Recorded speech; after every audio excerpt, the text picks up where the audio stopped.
नमस्कार सभी साधक बंधु, आप सबके हृदय में विराजमान श्री गुरु महाराज साहब को मेरा सादर चरण।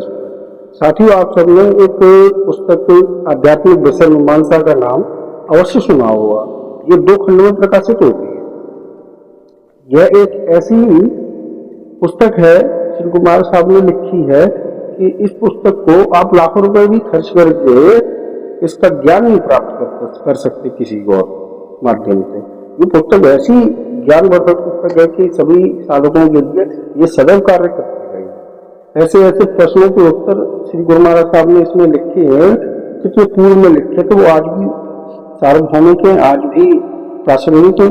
आने वाले समय में भी, आने वाले 100 वर्षों में भी, 200 वर्षों में भी ये इन प्रश्नों के उत्तर सदैव साधकों के मन में बने रहे। तो ऐसा ही खंड 2 है, आध्यात्मिक विषय की खंड 2 पुस्तक है। इसके अंदर 2 प्रश्न आए हैं, उनको पढ़ते हैं। और अगर आप सबको ये पुस्तक लेनी हो तो साधन प्रेस में वहाँ पर अपने श्री मदन जी भाई साहब है, मदन शर्मा जी नाम है उनका, उनसे आप संपर्क करके इस पुस्तक अवश्य मंगा लीजिए और इस पुस्तक को सदा पढ़ते रहिए। इसके अंदर ऐसे प्रश्न हैं कि उनको पढ़ करके आपको बड़ा ही आनंद भी प्राप्त होगा और ज्ञान की तो कोई सीमा नहीं। वो अपने परम पूज्य श्री गुरु महाराज साहब ने ऐसे प्रश्नों को उत्तर लिखे हैं, ऐसे आनंददायक और ज्ञानवर्धक बातें हैं कि इनको पढ़कर सुनकर बड़ा आनंद आता है। मैंने तो ये दोनों ही पुस्तकें पढ़ी है, गाय बजाय पढ़ता रहता हूँ। आज बहुत ही सुंदर से 2 प्रश्न हैं, मेरा मन हुआ आप सबको भी सुनाए 2 प्रश्नों के उत्तर, तो आज मैं ये वीडियो बना रहा हूँ। सबसे पहला प्रश्न तो ये है, और सबके मन में ही ये प्रश्न चलता रहता है कि यह आपका साधन किस शास्त्र के आधार पर है। किसी ने गुरु महाराज साहब से ये प्रश्न किया कि आपका ये जो साधन है ये किस शास्त्र के आधार पर है। देखो गुरु महाराज साहब ने क्या उत्तर इसका लिखा है। और दूसरा प्रश्न जो कि हर व्यक्ति के मन में चलता ही रहता है, क्या है वो दूसरा प्रश्न? जब मैं ध्यान करने लगता हूँ उस समय मेरे विचार में ऐसी बात आती है कि आप मेरे आगे बैठे हैं और आपका प्रकाश मेरे अंदर भर रहा है, तो इस प्रकाश को मैं आपके बजाय भगवान श्री राम से क्यों ना लूं? अब देखिए गुरु महाराज साहब ने क्या उत्तर लिखे हैं और आनंद आ जाएगा आपको। चलिए पहले प्रश्न का उत्तर पहले पढ़ लेते हैं। यह आपका साधन किस शास्त्र के आधार पर है। गुरु भगवान इसका उत्तर लिखते हुए कहते हैं, यह गीता का प्रैक्टिकल साधन है जो अनुभवी वाक्शक्ति संपन्न गुरु की सहायता से ही सीखा जा सकता है। इसको दृष्टा योग भी बोला जाता है और समर्पण योग भी कहा जाता है।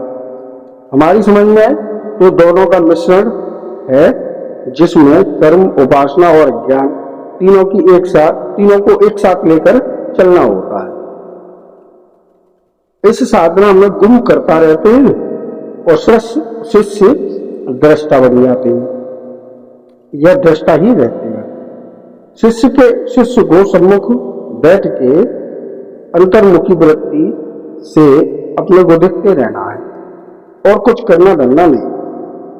इसीलिए इसका नाम दृष्टा योग है और इसमें कुछ न करके केवल गुरु के आश्रय को बैठना पड़ता है, इसलिए इसे समर्पण योग कहते हैं।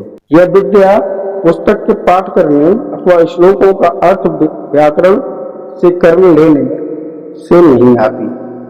यह गुरु महाराज साहब कह रहे हैं, ये जो विद्या है इसको पुस्तक पढ़ लेने से या श्लोकों के अर्थ पढ़ लेने से ये विद्या प्राप्त नहीं होती। ये विद्या प्राप्त करने के लिए किसी अनुभवी गुरु की सहायता लेनी पड़ती है। ये गुरु की सहायता से ही प्राप्त हो सकती है। यद्यपि ऐसे महापुरुष कम हैं, पर सच्ची जिज्ञासा होने पर वे मिल ही जाते हैं।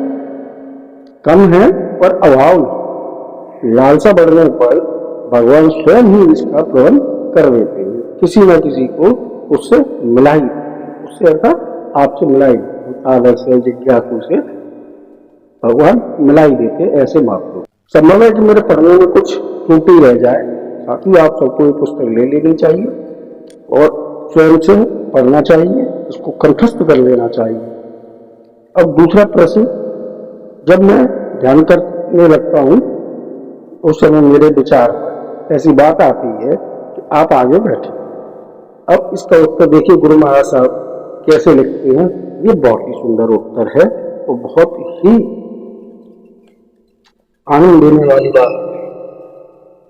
हर चीज के दो पहलू होते हैं।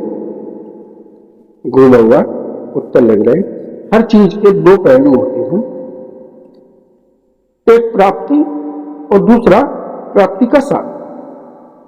किसी को एक पुस्तक पढ़ना है तो एक पुस्तक और दूसरी पुस्तक पढ़ने का उपाय, किसी को एक पुस्तक पढ़ना है तो एक पुस्तक और दूसरी बात ये हुई तो पुस्तक पढ़ने का उपाय, ये दो अलग अलग बात है।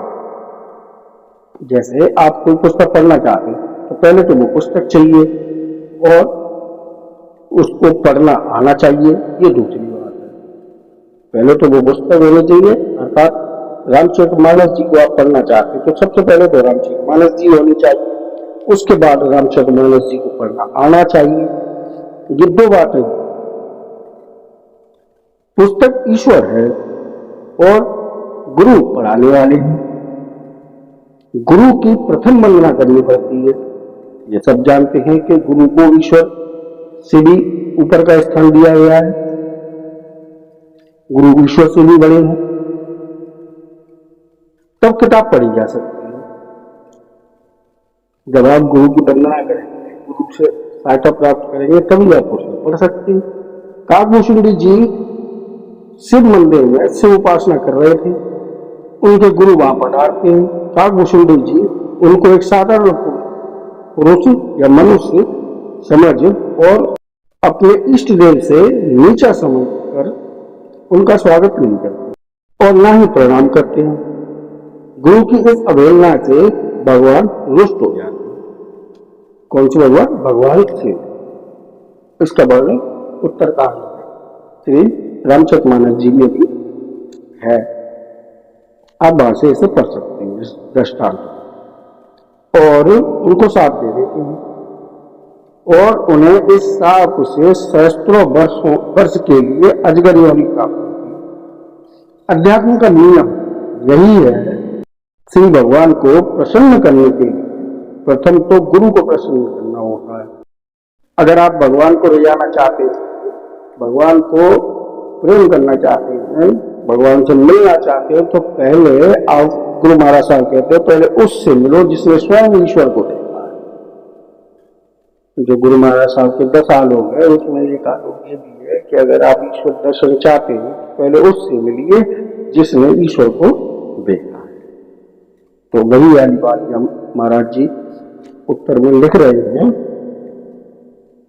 कि श्री भगवान को प्रसन्न करने के लिए प्रथम गुरु को प्रसन्न करना पड़ेगा।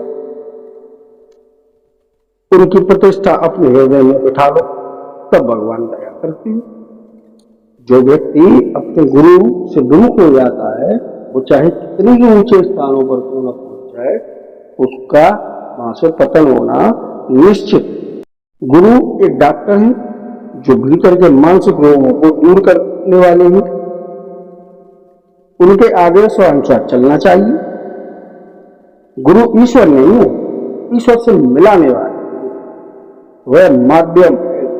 ऐसा नियम है, प्रथम गुरु की वंदना करनी होती है और फिर ईश्वर को प्रणाम करना होता है।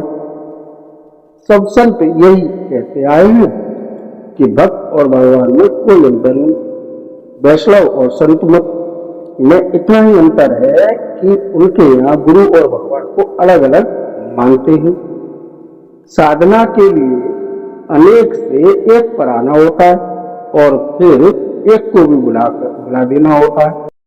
जो ईश्वर और भगवान को अलग अलग मानते हैं उनको तीन बनाने होते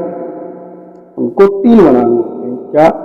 एक तो साधक, एक गुरु और एक ईश्वर।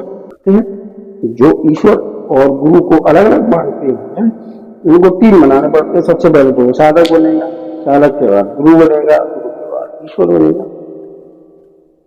संत संप्रदाय में गुरु और ईश्वर को एक करके संत संप्रदाय ने गुरु और ईश्वर को एक कर दिया और कहा कि गुरु के हृदय में ईश्वर को देखो। सारे संसार के लिए गुरु ईश्वर नहीं है, परंतु शिष्य के लिए वह ईश्वर ही है। भगवान का निवास हो जाने पर भक्त का स्थूल शरीर उसका नहीं रहता, वरन भगवान का। तो आशा करते हैं ये आपको सुनकर जानकारी प्राप्त हुई। इसके आगे और भी कई सारे प्रश्न हैं, तो अगर संभव होगा तो मैं इसका भी वीडियो बनाऊंगा, आप उसको देखिए। और उससे पहले तो मुझे लगता है कि आपको ये पुस्तक मंगा लेनी चाहिए।